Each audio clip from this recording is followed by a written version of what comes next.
Hello my dear students and welcome back to the channel. आज का class हम continue करेंगे अपना क्लास 12th का बिजनेस स्टडीज। हम ऑलरेडी 4 चैप्टर्स कवर कर चुके थे। अप टू प्लानिंग हम पढ़ चुके हैं। आज हम सेकेंड फंक्शन ऑफ मैनेजमेंट शुरू करेंगे विच विल बी ऑर्गेनाइजिंग। ये चैप्टर नंबर 5 है। ओवरऑल 12 चैप्टर्स में हमारा सिलेबस डिवाइडेड है, जिसके अंदर ये चैप्टर नंबर 5 है, ऑर्गेनाइजिंग।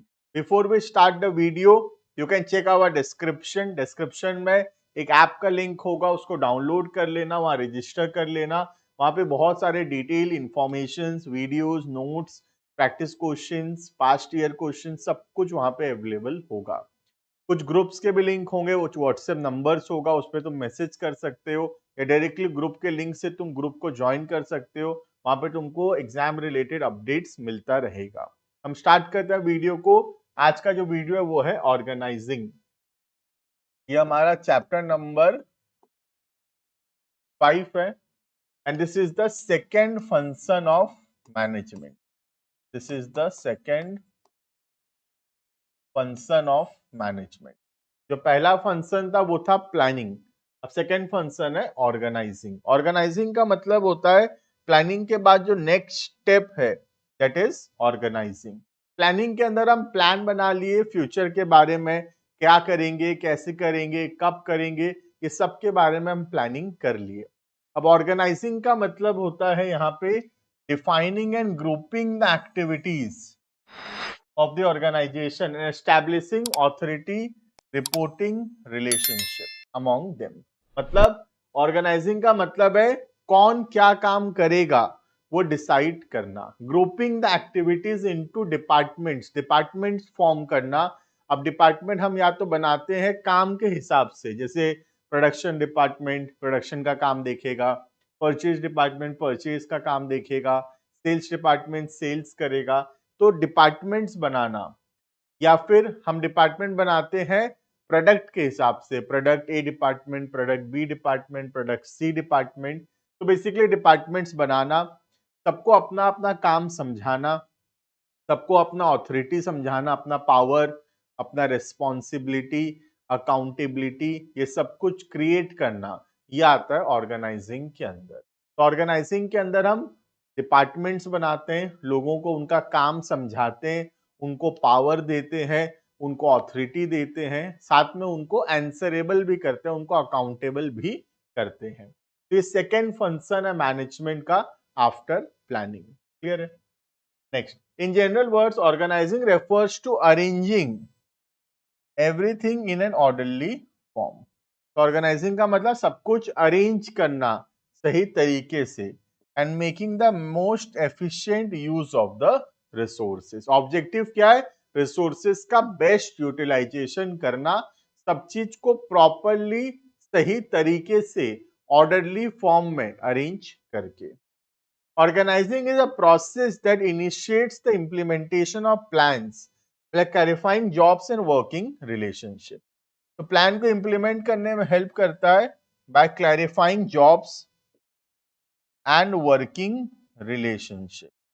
किसका क्या काम रहेगा और वो कैसे उस काम को करेगा, इसको क्लियर करता है organizing. And effectively deploying resources for the attainment of indefinite and desired result. और कोशिश करता है रिसोर्सेज को बेस्ट यूटिलाइजेशन करके कैसे हम अपने गोल्स को अचीव करेंगे। तो बेसिकली ऑर्गेनाइजिंग का काम है लोगों को काम समझाना, उनको रिसोर्सेस देना, उनको पावर देना, उनको रिस्पॉन्सिबिलिटीज देना, and getting the work done is the objective of organizing. Clear? Next हम देखेंगे ऑर्गेनाइजिंग प्रोसेस। प्रोसेस का मतलब होता है कोई भी काम को करने का स्टेप्स या सीक्वेंस को हम बोलते हैं प्रोसेस। तो what is the organizing process? तो ऑर्गेनाइजिंग करने के लिए क्या क्या करना पड़ेगा? तो पहला फर्स्ट स्टेप है identifying the work and dividing the work. काम को आइडेंटिफाई करना और काम को डिवाइड करना into small small groups, that is called as identification and division of work. The first step in the organizing is identifying and dividing the work. काम को identify करना और काम को डिवाइड करना. The division of work makes sure that there is no duplication of work and there is no burden of work on one person. तो काम को डिवाइड करने से काम डुप्लीकेट नहीं होगा. डुप्लीकेट मतलब एक ही काम दो जन नहीं करेंगे और एक पर्सन के ऊपर सारा बर्डन नहीं रहेगा काम का. Work can be shared among the employees. The manager divides the work into smaller units. काम को छोटे छोटे हिस्सा में डिवाइड किया जाता है and each unit is called as a job. और हर यूनिट को क्या बोला जाता है? जॉब. तो identification and division of work का ऑब्जेक्टिव होता है काम को छोटे छोटे हिस्सा में डिवाइड करना so that duplication of work ना हो प्लस काम का बर्डन एक पर्सन के ऊपर ना पड़े. हम छोटा छोटा काम हर किसी को एलोकेट कर सके. तो ये जो टोटल वर्क है, काम है, इसको हम जो छोटा छोटा हिस्सा में डिवाइड कर रहे हैं, ये हर एक हिस्सा को क्या बोलते हैं? One job. क्लियर? तो जॉब क्या है? Job is a part of the work. Work को जो छोटा छोटा पार्ट्स में डिवाइड किया गया है, each part is called as a job. Clear? जैसे कि बैंक तुम जाओगे तो देखोगे हर आदमी का अलग अलग काम होता है. तो पूरा जो बैंक का टोटल फंक्शनिंग है उसको छोटे छोटे पार्ट्स में डिवाइड किया गया है और हर एक पार्ट को डिफरेंट पर्सन को एलोकेट किया गया है. ठीक है? और ये जो हर एक पार्ट है इसको क्या बोलते हैं? Each part is called as a job and the overall all the part combinedly is called as a work, right? So for example, in a bank, every individual is assigned a job. With division of work into jobs, the banks works very smoothly and systematically. तो काम को छोटे छोटा parts में divide कर दिया गया है और हर काम को एक इंडिविजुअल को एलोकेट कर दिया गया है. राइट? जैसे बैंक जाओगे, किसी का काम है पैसा कलेक्ट करना, किसी का काम है लोन देना, किसी का काम है न्यू अकाउंट ओपन करना. तो सारा काम को डिवाइड कर दिया गया है बिटवीन डिफरेंट पर्सन. अगर ये सब कोई अपना काम अच्छे से करेंगे then the bank will perform effectively and efficiently. Right? तो सबसे पहला काम है ऑर्गेनाइजिंग का, काम को डिवाइड करना into small small parts. Next, जब काम डिवाइड हो गया है स्मॉल स्मॉल पार्ट्स में, each part is called as a job. हर पार्ट को क्या बोलते हैं हम लोग? जॉब. अब सिमिलर जॉब्स को ग्रुप करना इनटू डिपार्टमेंट. डिपार्टमेंट को फॉर्म करना मतलब जैसे प्रोडक्शन से रिलेटेड सारा काम को ग्रुप करके एक डिपार्टमेंट के अंदर करना, that is production department. Marketing के रिलेटेड सारा काम को ग्रुप करके एक जगह करना, दैट इज मार्केटिंग डिपार्टमेंट. तो डिपार्टमेंटलाइजेशन का मतलब होता है सिमिलर या रिलेटेड कामों को ग्रुप करके एक डिपार्टमेंट बनाना, that is called as departmentalization. ये सेकेंड स्टेप है ऑर्गेनाइजिंग का. After dividing the work into smaller jobs, related and similar jobs are grouped together and put under one department. तो जो सिमिलर काम है उसको ग्रुप किया जाता है एक डिपार्टमेंट के अंदर. The departmentation or grouping of jobs can be done in different ways. Two famous way है, दो फेमस तरीका है डिपार्टमेंट बनाने का. एक होता है फंक्शनल और दूसरा होता है डिविजनल. फंक्शनल और डिविजनल आगे चल के बहुत डिटेल में हमारे सिलेबस में है इसी चैप्टर के अंदर. थोड़ा मैं बताऊं तो फंक्शन का मतलब होता है डिपार्टमेंट बनाना on the basis of the function, like production department, purchase department, sales department etcetera. तो ऐसे डिपार्टमेंट बनाना is called as functional departmentation. ठीक है? डिविजनल का मतलब होता है product wise, product A department, product B, product C, product D, product E department. This is called as divisional departmentation. तो फंक्शनल का मतलब होता है काम के हिसाब से डिवाइड करना और डिविजनल का मतलब होता है प्रोडक्ट के हिसाब से डिवाइड करना. प्रोडक्ट के हिसाब से कौन डिवाइड कर सकता है? जो बड़ा बड़ा ऑर्गेनाइजेशन है, जो मल्टीपल प्रोडक्ट्स प्रोड्यूस करता है, वो लोग डिपार्टमेंट बना सकते हैं एज पर डिविजनल स्ट्रक्चर। और जो छोटे मोटे ऑर्गेनाइजेशन है, स्मॉल ऑर्गेनाइजेशन है, वो लोग यूज करते हैं फंक्शनल डिपार्टमेंटेशन। क्लियर है? तो सेकेंड स्टेप हो गया, डिपार्टमेंट बन गया। और डिपार्टमेंट बनने के बाद नेक्स्ट काम है लोगों को उनका ड्यूटी बताना, assigning them their duties. After dividing the organization into specialized department, each individual working in different department is assigned a duty matching to his skills and qualification। ये बहुत इंपॉर्टेंट है कि जो काम हम किसी को दे रहे हैं वो उसके स्किल्स, उसके क्वालिफिकेशन के हिसाब से होना चाहिए। The work is assigned according to the ability of individual. जिसको जो काम आता है, जो जिस काम में सक्षम है, उसको वही काम एलोकेट होना चाहिए। Employees are assigned duties by giving them a document called as job description। तो एक डॉक्यूमेंट दिया जाता है एम्प्लॉइज को, जिनमें उसको क्या काम करना है वो सब लिखा हुआ होता है। वो जो डॉक्यूमेंट जिसमें ये सब कुछ लिखा हुआ होता है, that document is called as job description. Clear है? The document clearly defines the contents and responsibilities related to the job. Document में क्या क्या लिखा हुआ होता है, एक पर्सन का क्या क्या रेस्पॉन्सिबिलिटी है, वो सब कुछ लिखा हुआ होता है जॉब डिस्क्रिप्शन में। क्लियर है? तो थर्ड काम है असाइनिंग ड्यूटीज, जहां पे जो डिपार्टमेंट में जो इंडिविजुअल्स हैं, जो एम्प्लॉइज हैं, उनको उनका काम दिया जाता है। काम एलोकेट होता है on the basis of the skills, qualifications and abilities. जो जिस काम में सक्षम है, जिस काम के करने के लायक है, जिस काम का उसको नॉलेज है, उसको वो काम एलोकेट होगा। Clear? Next, last, establishing reporting relationship. Reporting relationship मतलब कौन किसको रिपोर्ट करेगा, काम हुआ कि नहीं हुआ, कौन किसको रिपोर्ट करेगा, that is called as reporting relationship. After grouping the activities into different departments, the employee have to perform the job.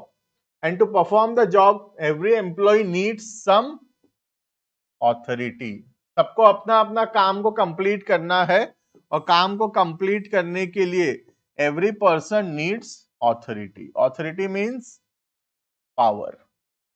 So in the fourth step of organizing, all the individuals are assigned some authority matching to the job they have to perform. तो हर employ को कुछ authority दिया जाता है, जो काम उसको रेस्पॉन्सिबिलिटी दिया गया है उसके हिसाब से। ऑथोरिटी ना ज्यादा होना चाहिए रेस्पॉन्सिबिलिटी से, और ना ही कम होना चाहिए। Clear? The assignment of the authority results into creation of superior subordinate relationship and the question of who reports to whom is clarified. तो कौन किसको रिपोर्ट करेगा, ये बात क्लैरिफाई होता है। तो with the establishment of authority, the individuals can perform their jobs and everyone knows who will report to whom। तो लास्ट में पता चलता है रिपोर्टिंग रिलेशनशिप एस्टैब्लिश करने से कि कौन किसको रिपोर्ट करेगा। अगर काम नहीं हुआ तो मैं किसके तरफ आंसरेबल होऊंगा, मैं किससे पूछ सकता हूं काम हुआ कि नहीं हुआ। तो मैं टॉप लेवल पे हूं, मिडिल पे हूं, लोअर पे हूं, ये किससे पता चलता है? मेरे ऑथोरिटी से। अगर मेरा ऑथोरिटी हाईएस्ट होगा तो मैं टॉप लेवल पे हूं, अगर मेरा ऑथोरिटी थोड़ा कम है तो मैं मिडिल में हूं, और सबसे कम है तो मैं लोअर लेवल पे होऊंगा। तो ऑथोरिटी से पता चलता है कौन कौन से लेवल पे है। क्लियर? तो this is the fourth step in the organizing, that is establishing reporting relationship. Clear है ये? Next, what are the importance या सिग्निफिकेंस ऑफ ऑर्गेनाइजिंग। सबसे पहला, बेनिफिट्स ऑफ स्पेशलाइजेशन। स्पेशलाइजेशन मतलब जो जिस काम में अच्छा है उसको वो काम दिया जाता है। तो एक्सपर्ट जब काम करेंगे तो काम बेहतर होगा, राइट? जैसे मैं अगर बीएसटी पढ़ाने में अच्छा हूं, मुझे बीएसटी पढ़ाने दिया जाएगा तो बेस्ट रहेगा। लेकिन अगर मुझे फिजिक्स पढ़ाने दिया जाएगा तो मैं फिर बहुत खराब पढ़ाऊंगा, राइट। तो बेनिफिट्स ऑफ स्पेशलाइजेशन का मतलब है जो जिस काम में अच्छा है उसको वो काम दिया जा रहा है, तो उससे काम अपने आप बेहतर होगा, right. In organizing every individual is assigned a part of the total work and not the whole task.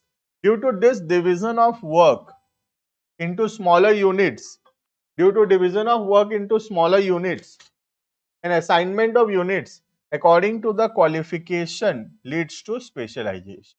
तो मुझे पूरा काम नहीं दिया गया है, मुझे काम का एक छोटा सा हिस्सा दिया गया है। I have not been assigned the whole work, work को छोटे छोटे पार्ट्स में डिवाइड किया गया है और मुझे उसमें से एक जॉब दिया गया है। और जॉब कैसे दिया गया है? मैं जिस काम में अच्छा हूं उसके हिसाब से। तो अगर मैं बीएसटी पढ़ाने में अच्छा हूं, मुझे बीएसटी पढ़ाने दिया जाएगा तो मैं बहुत अच्छा पढ़ाऊंगा, राइट। तो जो जो काम में अच्छा है उसको वो काम देना, this leads to specialization. Specialization automatically comes when an individual is performing one job repetitively। तो एक आदमी अगर एक ही काम बार बार करता रहेगा देन अपने आप वहां स्पेशलाइजेशन आएगा। अगर मैं बार बार बीएसटी पढ़ाता रहूंगा तो मैं बीएसटी पढ़ाने में एक्सपर्ट बन जाऊंगा, राइट।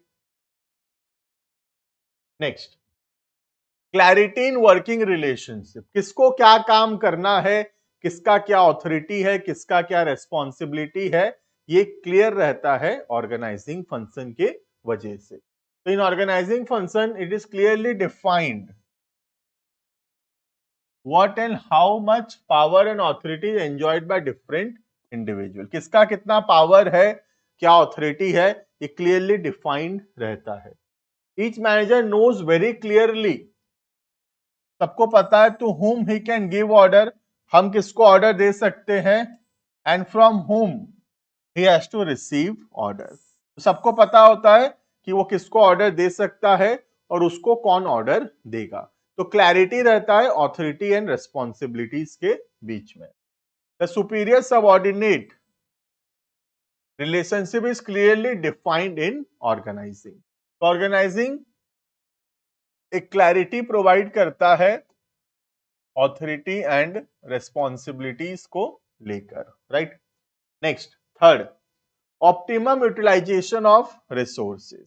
काम को प्रॉपर्ली डिवाइड किया जाता है इनटू डिफरेंट इंडिविजुअल्स, जिसके वजह से डुप्लीकेशन ऑफ वर्क नहीं होता। एक ही काम दो दो बार तीन तीन बार परफॉर्म नहीं होता, किसको क्या काम करना है क्लियर रहता है। एक्सपर्ट लोग काम कर रहे होते, जो जो जिस काम में अच्छा है उसको वो काम दिया जाता है। तो इसके वजह से there will be optimum utilization of resources. In organizing function there are few chances of duplication of work और ओवरलैपिंग ऑफ वर्क। एक ही काम दो दिन बार होने का कम चांसेस है, because the jobs are assigned to different individuals by clearly defining the job in job description document. सबको अपना काम समझाया गया है and there will be a less chances of overlapping of work and there are no chances that the same work is performed by two or more individuals।